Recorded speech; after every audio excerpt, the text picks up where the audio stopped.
Welcome to Yellow Wife with Sadiko Johnson, a program in the all-virtual 2021 Virginia Festival of the Book, presented in partnership with the African American Authors Book Club. I'm Sarah Lawson, Associate Director of the Virginia Center for the Book, a program of Virginia Humanities. Thanks for joining us. A couple notes before I hand the program over to our speakers. First, please share your questions using the Q&A tab on Zoom. Also, this event has optional closed captioning, which you can turn on and customize at any time by using the Closed Captions tab at the bottom of your window. If you haven't already read today's book, we hope you will. For details about how to buy it from our bookseller for this event, M. Revac and Company, visit vabook.org, where you can also explore our full schedule and watch past events. While you're there, please consider making a donation to support the festival's ongoing work at vabook.org/give.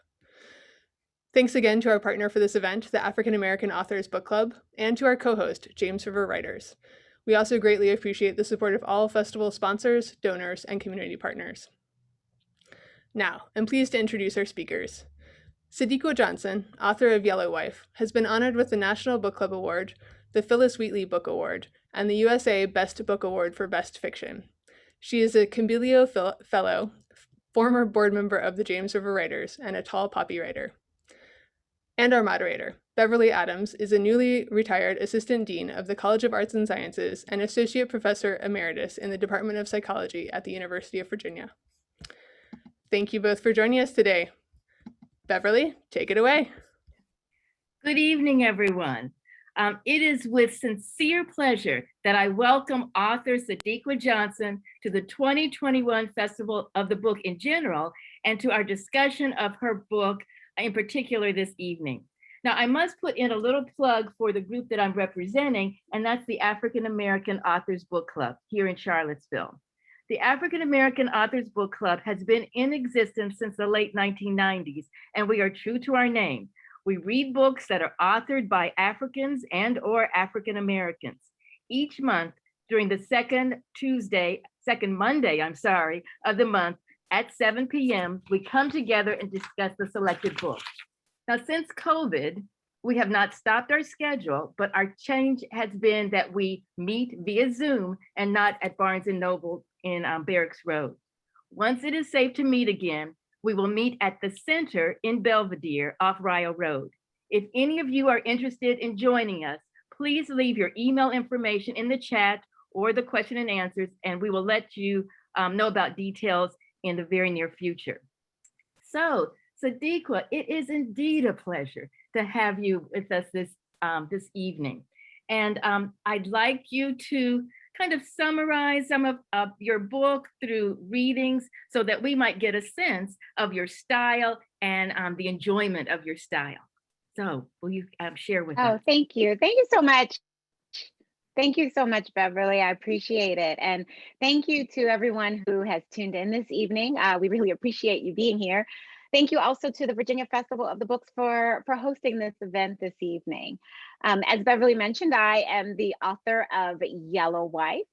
Yellow Wife is the story of a mulatto girl. Her name is Phoebe Dolores Brown. When the story opens at 17, she has been promised freedom at her 18th birthday. She's the daughter of the master of the plantation, along with his favorite slave, Ruth, who is the seamstress and the medicine woman. And Phoebe has been sort of sheltered in a way throughout her whole life. She was favored by the master's daughter and favored by the master's sister. And so she was taught to read and to write and play piano. Well, she is planning to move to Massachusetts and go to a school for girls, and she finds that things don't turn out the way she plans it. A series of events take place, and Phoebe finds herself thrust into the bowels of slavery, where she ends up at the La Pierre jail, which is called the Devil's Half Acre. It is a punishing center and a holding pen for enslaved people. And there she catches the eye of the jailer, the owner of the jail, and she's forced to make really tough decisions for survival, not only for herself, but for her family as well. Well, really, it's a fascinating book. And I'm sorry if I'm coming in and out of my video. It's because my connection says it's unstable, but once I'm not on video, I am right in tune. So I hope that's not distracting. No, it's fine. Okay. Sadiqa, your book is fascinating, and it has some themes that I'd like to bring out and to ask you to talk about. And one of the big major themes is that of motherhood. And you hinted at that at the beginning. You talked about Phoebe being the daughter of a slave and the master of the plantation, but relative to motherhood, how did Ruth fit into the theme of motherhood in your book, as well as motherhood throughout? Yeah, that's a great question. You know, the opening scene of the book, Yellow Wife, really highlights Phoebe's relationship with her mother. So I'll give it a little bit of a read just so that the audience kind of gets a feel for the story. And then I'll talk a little bit about Ruth and Phoebe's relationship. So if you have a copy of Wife, feel free to open it and you can follow along. I'm just going to start right at the beginning of the book, chapter 1, The Bell Plantation. Mama believed that the full moon was the most fertile night of the month and that everything she touched held God's power. Each full moon, she dragged me out in the middle of the night with her to hunt for roots, plants, seedlings, and rare blossoms to use for healing. I did not understand why God's power could not be found during daylight hours. And as I trudged behind her, the March cold overwhelmed me. Even my thick wool shawl was no match against the country freeze. Fear of the woods made my feet clumsy, and I tripped over falling sticks, scratched my shins on the spiky brush, and bumped my head on low hanging branches. Mama, on the other hand, moved with skill and confidence, like the earth parted a path and presented the way for her. Even in the dark, she knew where to stop for herbs and how to avoid the dangerous ones. We had only a small lantern to guide us, and when I asked how she knew where things grew, she responded, "My gut be my light." We slipped through the thicket, past the drafty cabins where the field hands slept on pallets stuffed with hay and husk. I heard dry coughs and a low whine from a hungry baby. Farther down toward the James River, we traveled through the clearing where we met on Sundays for church. Then over the hill, along the side of the cemetery, peppered with sticks to honor our dead. As we traveled deeper into the woods of the plantation, the thick forest blocked the light of the moon. I could hear the growls and grunts of unseen animals and fretted over running into hungry raccoons or red foxes or stepping on a poisonous snake. I tried to clear the worry from my mind as the land flattened out, but then something pricked my ankle. Before I could call out, Mama stopped suddenly and reached for my hand. "This here is a black walnut tree. Grow deep in the woods, so you gotta know where to look. Cure for most everything. Ever unsure, come seek this tree." Mama handed me the lantern, then pulled a blade from a satchel and severed a piece of bark. She brought it to her nose, then ran her tongue along the inside of it. "Her stain anything it touch. After we make a tea for Rachel, rest we use to dye those sheets for the nursery. Just hoping we ain't too late to save that girl." Mama reached into a bag and pulled out a red ribbon. "Go on and mark it, so it'd be easy to find when you come without me." I reached up and tied the ribbon on a skinny twig, knowing I had no intention of roaming these woods without my mama. Wow, Sadiqa, that was amazing. I love your reading, the expression that you give and the sense of just being there during those times. That was really, truly wonderful. Thank you. Tell us a little bit about motherhood for Phoebe Dolores Brown. What was that like for her, and how she saw mothers and their infant children being separated during the course of the book? So Phoebe's mother was very instrumental in her growth. Her mother made a lot of sacrifices for her. I do believe that her mother's relationship with the master was solely for Phoebe's benefit. You know, she was looking for the best way to get her daughter free. And for an enslaved woman, that is really the hope and dream of every single one of them. If they can't get the whole family free, it was the children. And so for her, she had this relationship with the master because she knew it would benefit Phoebe in the long run. And she kept planting in Phoebe's heads. She would tell her, you're not a slave in your mind. You may be a slave on paper, but never in your mind. And she was always showing Phoebe how to be free and to think forward. And so that was the way she showed her love.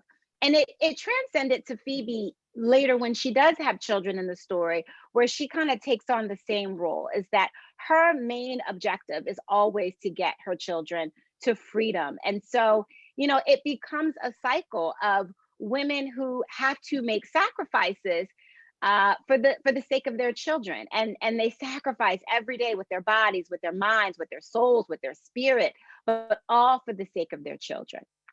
Oh, wonderful answer. Really, really insightful.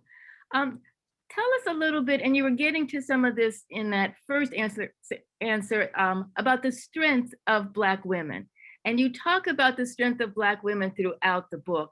And I want you to kind of elaborate on that a bit. But I also want you to talk about the contrast between the two white women in the book. That's Mrs. Delphine and Phoebe's aunt. This is the sister of her father, slave master. So the thing that I felt as I was writing the story, and I really felt the energy of the ancestors coming through me. I felt that this was a story that needed to be told. I discovered it on the Richmond Slave Trail in Richmond, which is along the James River. And I was there with my family and friends, and we were reading the different markers when we came upon the marker that talked about the Lumpkins jail. And so the story Yellow Wife is inspired by Mary Lumpkin, who was the wife of the owner of the jail. And they had these 5 children. And I couldn't stop imagining what it was like for her as a Black woman being in this situation on a half acre of land where fellow enslaved people were being tortured and separated from their families. And she, to a degree, was privy to it in a way where she kind of had a hand in it because she was married to the owner of the jail. And she also had to make sacrifices for her own children. And so what drew me to the story was like, what was that like for her? What kind of resilience did she need to endure this life every day? And, that is what I was giving to Phoebe as a character. I was giving her that resilience. She's smart, she's brave, she has to outwit him on a daily basis. She has to come up with plans for herself and for her children. And for me, I felt like the spirit of the ancestors were telling me that we come from strong people. That this story about Phoebe Dolores Brown, this is an American story. This is what our country was built on. And it was important for me to raise these voices up. I thought that it was my duty. I feel that it was my duty. It is my duty to give a voice to the voices that did not have a voice. And that is what I hope has sprung up with the character Phoebe Dolores Brown. Yeah, it comes through very nicely. I think about, again, with this idea of family. What does it mean to be family or to have family in these enslaved times? That family was just not this, what we think of now as the nuclear family, but look at how it's expanded. You may be related to the slave master. You may be related to the slave mistress. And I think about the names that we call our ancestors. And I was just thinking very closely about the names that we call our grandparents. And I'm going to ask you what you call your grandparents, and I'll tell you what I call mine. And I want our audience people to think about that as well. So with my maternal grandparents, I called my grandmother Ma and my maternal grandfather Daddy. For my paternal grandmother, I called her Mother Reed. Her name was Marguerite, but she wanted to be called Mother Reed. I asked my mother about that. Why was I calling her Mother Reed? And she said, my mother said, because that's what she wanted to be called. And my paternal grandfather, I called Daddy Bill. So I think about all of these names, and I want to ask you what you called your grandparents, whether it was Big Mama or something, relative to that? Yeah, mine is not as exciting as yours. I called my paternal grandmother Mama and my paternal grandfather Pop Pop. So they were Mom and Pop Pop. We're going over to Mom and Pop Pop's house. And on my mother's side, I called my mother's mother Grandma and my mother's father Grandpa Gene. So yeah, it was pretty simple. Well, and it's interesting, I guess, to me, when I am meeting to-be grandparents, I will ask them, what do you want your grandchildren to call you? And sometimes that takes them back a little bit because I'll think, well, of course, grandma and grandpa, but you hear all kinds of variations of that. And it's something that all the grandchildren will call their, their grandparents. And I think that that's just really interesting how we keep, as you're saying, this talk of the ancestors going strong. So good. Yeah. I think family on the plantation, to your earlier point, was really the people who you were in their daily lives. So when we see Phoebe on the plantation in Charles City, the master of the plantation was her father. And so naturally, his sister, who never had children, who didn't marry, she took Phoebe on as a pet because she did feel that kinship towards her brother's only child, and so she wanted to give her the best. I think that Phoebe's relationship with like Aunt Hope and Lovey and Parrot and those who worked up at the house, they were like family for her, even though they weren't blood family. Those were her everyday people who she came in contact with, and they would do anything for each other. And I think once she gets to the jail, she forms a new family with July and with Abby at the house. Well, tell our audience how mean Mrs. Delphine was. She was mean. She's a mean lady. Mrs. Delphina was a very interesting character for me. She was, I really had to figure out how to make her three-dimensional because as a writer, I can't just make her the mean villain. I have to know all sides of her. So I read a lot of history books about what it was like for white women on the plantations. And what I found was that they were lonely. Their husbands were always traveling, selling goods or sailing or whatever his profession would be. So they were often left in charge of the plantation along with the overseer. So they were lonely. They were jealous because their husbands were off fathering children with, women in the fields. And as any women would feel, that's a form of jealousy. It was funny to me in one of the scenes with Delphina and Phoebe, when Delphina looks into the mirror and she says, "This plantation has robbed me of my beauty." She was like a woman who wanted to be beautiful and desired at the same time. But, slavery is bad for those who are enslaved, but it's also bad for the people who are in charge. And I think you saw that through Mrs. Delphina's character. Oh, that was good. That was a good thought. Thanks, Jacqueline. Now I want to kind of switch a little bit and talk about the theme of color. And it's just so interesting how you have used this theme throughout the book. In the title of your book, it's called The Yellow Wife. Tell us why you chose that as the title. When I was doing my research, I came across a portion of Robert Lumpkin's will. And so he is the owner of the Lumpkins jail. He was married to Mary Lumpkins, who the story is inspired by. And when I came across his will, this portion of his will, he said specifically, I leave my fame, or not my fame, I leave my fortune and my real estate to my yellow wife. And he was referring to Mary Lumpkin. And then he left some other things to his Black concubine, which in Yellow Wife, that would have been Sissy.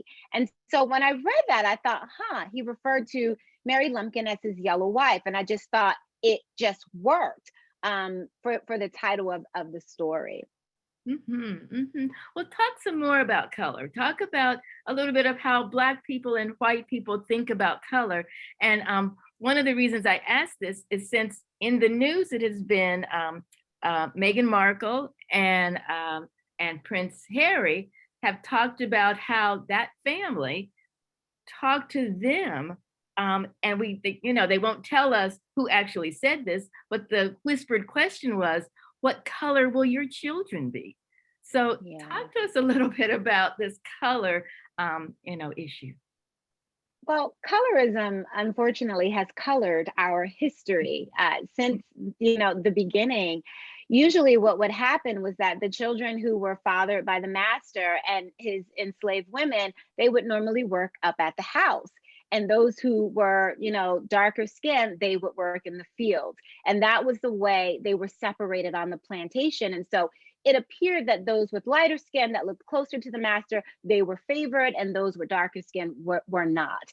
And you see that a bit in Yellow Wife, with Phoebe being the daughter of the master of the plantation. And at the opening of the story, she's his only child. And so you see that she is being favored. And as she moves through the story and she gets to the jail, you see when the jailer, she catches the jailer's eye, it is one of the reasons is because of her fair skin. And what I found in my research was that men like the jailer in my story, and like the other jailers that you'll meet as you get to certain scenes in the book, they were looked at as the pariahs of society. And so while everyone had slaves, it was still thought of as a dirty business. So men who dealt in slaves, they were not part of the society. And so no well-respecting white man would marry his daughters off to the jailers. And so what they did was they formed this sort of community of their own where they all married mulatto women and they had children with them. And those were the children that they tried to pass off into society as white people. Yeah, it's again, as you say, this colorism continues to some degree, even at present time. Talk a little bit about Miss Delphina's child, who I guess, as you explained, was a little tan. And if you want to explain that a little bit more, and the fate of that child. Is that a spoiler, Beverly? That might be a spoiler. Oh boy. Yeah, so maybe we'll save that and tease the listeners for that. Because that's a great part. It's one of those sections of the book where you read it and you think, did I really read this correctly? And you flip back a few pages and you read it again and you think, so I hope that's a good teaser for all of you all out there, because it was unexpected, but as Sadiqua writes so well, it just fit into what was going to happen. So good. Let me ask you about this whole genre that you're writing in. I will say this is that some. Go ahead. Oh, what I was gonna say was that there's certain scenes in the book that I didn't plan. So the way I usually write a book is that I have like a synopsis and I have somewhat of an outline, but it's almost kind of like this coloring page where I have the outline of it, but I don't have the colors in the middle. And so some of these scenes, particularly the one that you were alluding to, those are things that just naturally happen in the story. And when it do, I have to just kind of step back and realize that the energy was coming through me and that was meant to happen. Oh, good. And maybe that fits into my next point about historical fiction. I didn't read historical fiction until I got with the African American Authors Book Club. I read novels and whatnot, but historical fiction is really interesting. And talk a little bit about how you form these stories. Like, what do you think is okay to include? What do you elaborate on a little bit, or what do you kind of take away? So if you can respond to that. Yeah, so this is my first time writing a historical fiction novel. My first 3 novels were contemporary fiction. I was, very happy writing contemporary fiction. It was a little bit more in what I thought was my lane until I discovered the story of Yellow Wife, and it just sort of bit me and kind of begged to be written. And so I had to say yes to it. But one of the first things that I had to do when I started this book was do a lot of research. So I started with going to visit different plantations. I visited the Shirley Plantation in Charles City, Virginia, which is kind of that first one that I saw. The plantation was very close to the James River. And I thought, oh, this is a really good idea of what I want to happen for Phoebe's story. I went to Booker T. Washington's plantation, which was amazing. So the bell that happens in the beginning of the story when she says there's a ringing and there's a call for each bell, I actually saw that particular bell on Booker T. Washington's plantation, and I just couldn't stop staring at it. When I got home that day, right away, it found its way into the story. So I have to go out and kind of feel it, taste it, touch it. I spent a lot of time at the Library of Virginia reading old periodicals that took place in the 1800s. And, Google, when I needed to Google something quickly, like how do you dress a woman in the 1800s when it was Phoebe's turn to dress Mrs. Delphina for the first time? What did that look like? So, I would Google articles on that. So for me, the world building was very different in writing historical fiction.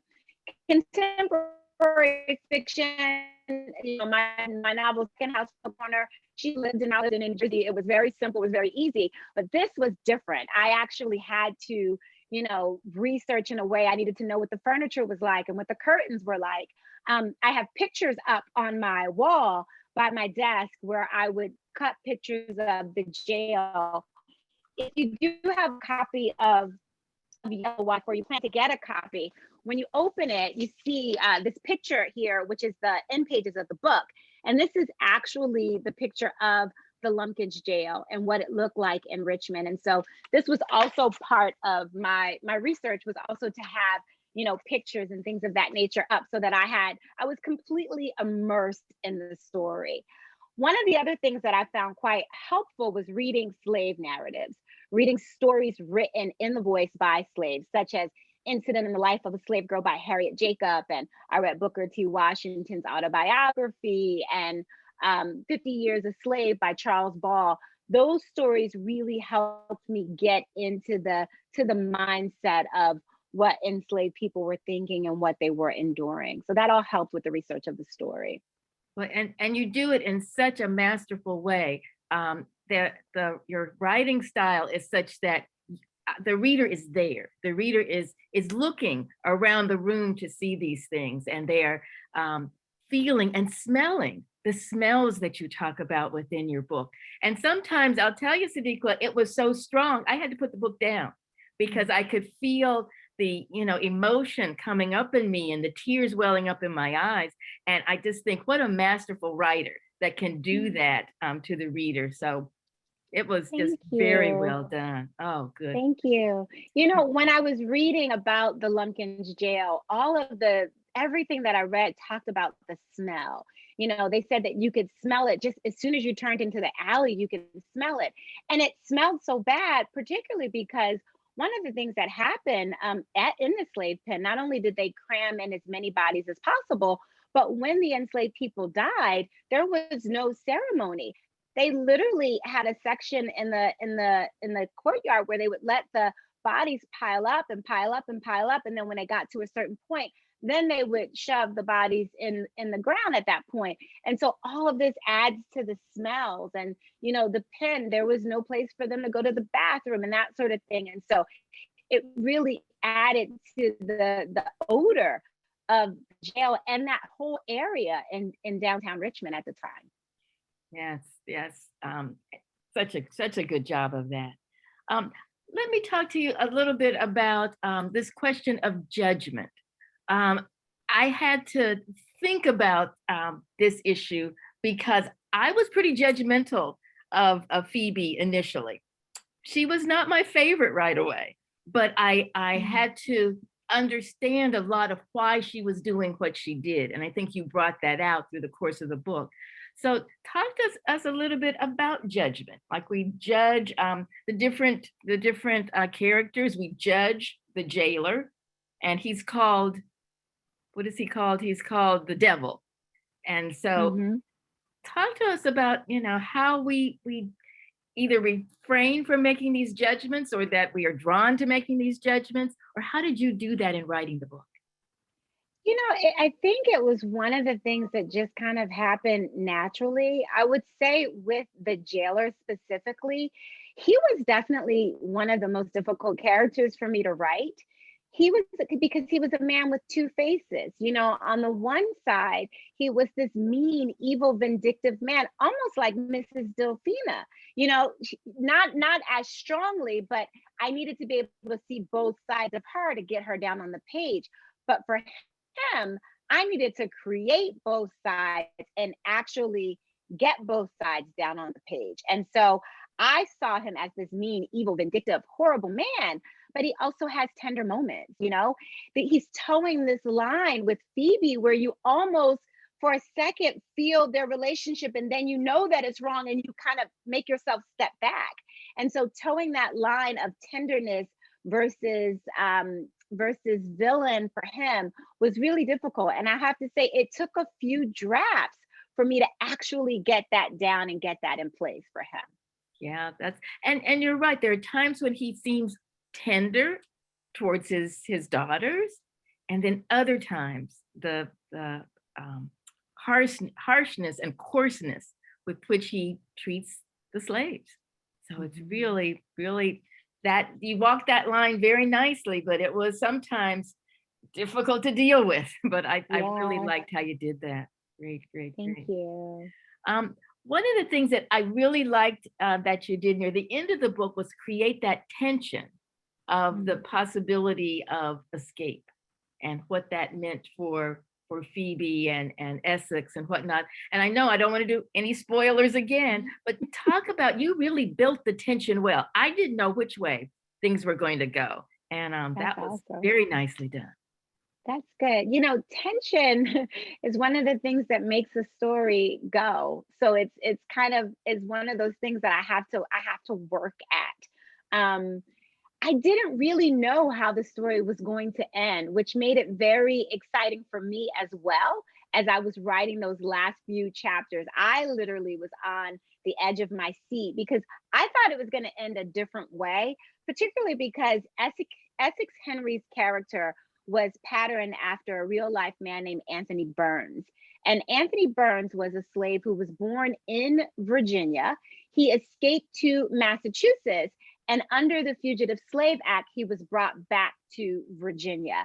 And so the way his story actually ends was the way I thought I was going to go with the story. But as I was writing it, it didn't necessarily fit. And I think that goes to your earlier question about how much history do you get into the story and then how much of it is fiction. I like to stay as close to history as possible because I just think it's so fascinating. But when it doesn't fit or there's no information, that's when the fiction kind of fills the spaces, and that's where the fiction takes over. So while the book is wholly fiction, there are a lot of very true moments that actually happen that find its way into the story. But for the end, it definitely was just a matter of me putting one page in front of the other and following the story with it as far as I could go. And when it happened, I thought, oh, okay, this is the end of the book. Yes, I'm there. Yes. And nicely done. When you, again, at the end of the book, you bring this colorism again as far as passing. And I guess I hadn't expected it to be that way, but boy, did it add a nice twist to the end. And talk about passing a bit, because we know that there were times when Phoebe passed. Remember, she was with her aunt and no one corrected the shopkeeper when they said something about your nice niece. So talk about passing a bit. I think that passing was a way of life during that time period. It was definitely a way to assimilate in a direction where you were going to be able to have a little bit more. And I think even going back to when Phoebe was on the plantation dreaming about going to Massachusetts, I don't know if Phoebe knew in her mind that that is what her parents had planned for her, but that's in fact what they were planning. There were no Black schools in Massachusetts. She was going to go as a white woman to get her education. And so, you know, when she has to make very similar choices for her children, it is a natural thing because it was the way of moving in a direction where you could be educated, where you could, you know, have money, where you could have real estate and that sort of thing. And it was a natural thing that happened during that time. And while she may not have been completely aware of it, it was part of her, it was part of her makeup, you know? And I just thought about that. This whole Massachusetts connection. It just again makes sense. So good. Um, I want to talk to you also about home. This notion of home and where is home. I know that you're living in Richmond now, but that's not your birthplace. So talk to us a little bit about how you got to Richmond and your connections with Virginia. Okay, so I grew up in Philadelphia, and my paternal grandmother was actually, her family was from Virginia, so they were from where the Blue Ridge Mountains are. And we visited Lynchburg and places like that a little bit growing up for family reunions, but I never thought that I was going to live in Virginia. In fact, I went to college in New York City. I wanted to be an actress. So I was a theater major in college for a few years. And then I switched to communications because I thought, oh, I probably need to get a job. New York City is pretty expensive. And if I'm going to stay here, I'm going to need to pay my bills. So I switched to communication and got my first job in publishing. Well, I got married. My husband and I moved to New Jersey. We lived in New Jersey for 17 years, had all of our children, and we have 3 children. And I remember we were in the process of feeling like we needed to move. And I remember standing in my kitchen and I heard this voice that said, you should move. And I took it like move, like out of New Jersey. And so right away, my husband and I just started talking. He just happened to be in Richmond. His family is, I'm sorry, he was in Virginia. His paternal parents, his paternal father's family is from Nelson County, Virginia. And so he was there for a funeral and he was passing through, he was on Route 60. And so he was passing through Midlothian and going to Richmond. And at the moment that I was feeling like we should move, he says, I just passed this cute little town and, you know, we're talking back and forth. Next thing you know, 2 weeks later, we're here looking for houses. I mean, it's not anything I can explain. It was not a job. It was a feeling. It was a feeling that pushed us. And 3 months later, we had bought a house and moved our children in. And 6 months later, I was on the slave trail in Richmond, and I discovered the story of Yellow Wife. And so when I say it was a feeling that my ancestors called me here, you know, it definitely was some sort of, because there's no other way that I can explain it. And if I had not come, I would have not discovered the story, and we would not have Yellow Wife. So what do the old folks say? There are no accidents, that there are things that are supposed to happen and to be, and it's so good that you're here. One of the things that I always tease about though in Virginia is that unless you're born in Virginia, Virginians don't really claim you. So you can be born in Virginia and move someplace else, but they still will say that you're a Virginian. Unlike New York City, where if you live there for a couple of weeks, you're a New Yorker, which, you know, is just really interesting. But, you know, I like the idea that you're talking about that calling, that there was this calling, as you said before, from the ancestors that were drawing you here. And this is your first historical fiction. So from and this it's not point, something that I thought of. It's not something that I have thought that I would ever do.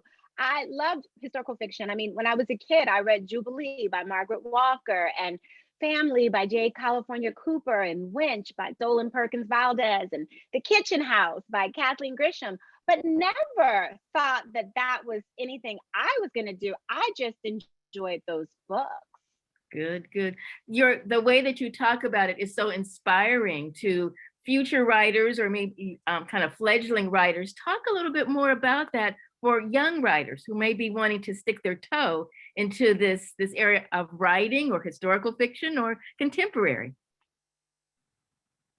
I think if you want to write, you just got to sit down and do it. I had a writing teacher who told me 10 minutes before bed.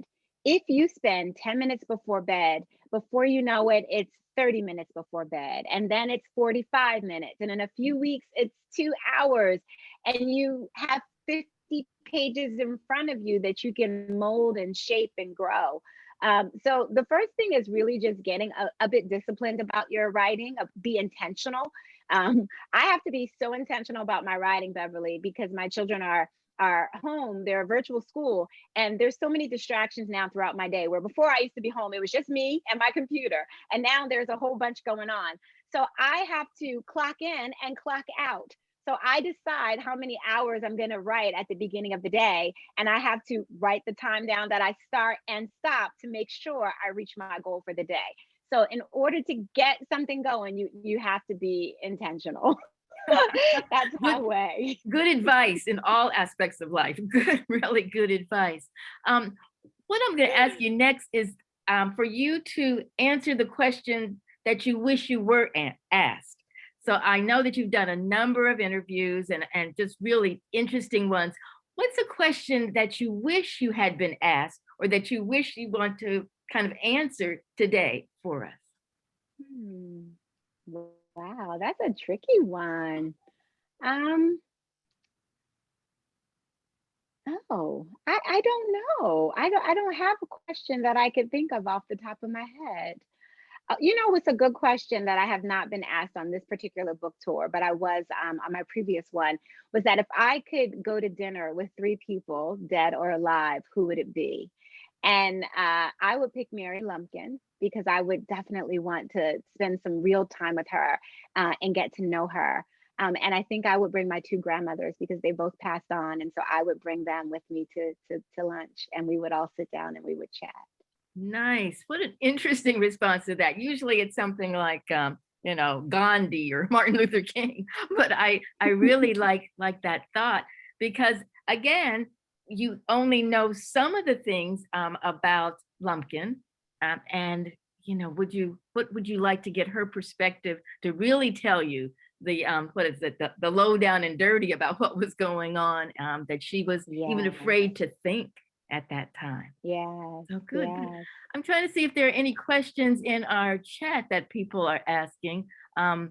They're just giving you praise. There are some people here who said they grew up in Philly as well and now live in Richmond, so they'll find you. Oh, wow. They'll find you as time goes on. And Charlottesville is only, an hour and a half from Richmond, so maybe you'll come here in the flesh and talk about some of the experiences that you might have with some of the ancestors here as well.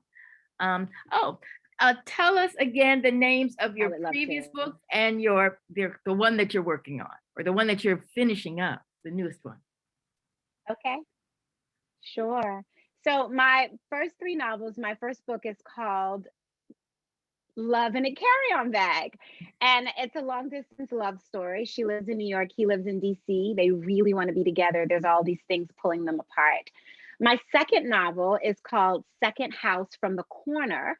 And it's about a woman who gets married with secrets and what happens when they start to come out of her closet. My third novel, And Then There Was Me, is about a woman in an unhappy marriage, and she has an eating disorder and all the things that she has to overcome to get to the other side. Mm-hmm, mm-hmm. And the novel that I'm working on now. Mm-hmm. I am, yes, Beverly. So I can't give too much away. And it's so funny, because I used to be the author who would just tell everything. And then I start meeting people who are like, oh, I can't talk about my story. So now I feel like I have to say, oh, I can't talk about it. But I will say that I am writing another historical fiction, and it's the 1940s. It takes place in the 1940s and the 1950s. I'm writing about Philadelphia, which is where I grew up. The one character is in North Philadelphia, and another character, she is going to be based out of Washington, D.C. So the 40s and the 50s, not quite the 1800s, but I'm still dealing with segregation and colorism and motherhood and sexuality and what it means to be a woman, what it is to have to overcome things and what it looks like when you get to the other side. Interesting. We can't wait. Now, here's a question. It says, what would Sadiqua hope that visitors to the slave trail would learn or experience? How is it different from her now, having researched the book? It's funny, because when I went on the slave trail, I've been 3 times now. So the first time I went is when I discovered the story, and I wasn't expecting anything to happen at all. And it happened. when I went back the second time, I didn't feel anything. It was almost like the first time didn't happen. And then when I went back the third time, it was like the energy was there again. I don't know how to explain that. But what I hope people will get, I just walked the Richmond Slave Trail with a wonderful hiking group in Richmond called Black Girls Hike RVA. And there were about 75 women. And we all went and we walked the slave trail and we stopped in different places. And I talked about my research and things that I had discovered that first time out, which was an amazing experience. What I hope people would feel is the energy first of what this country was built on. You know, get a sense that this is America's history. This is the foundation of our country, and it's all of our history. It's not just Black history.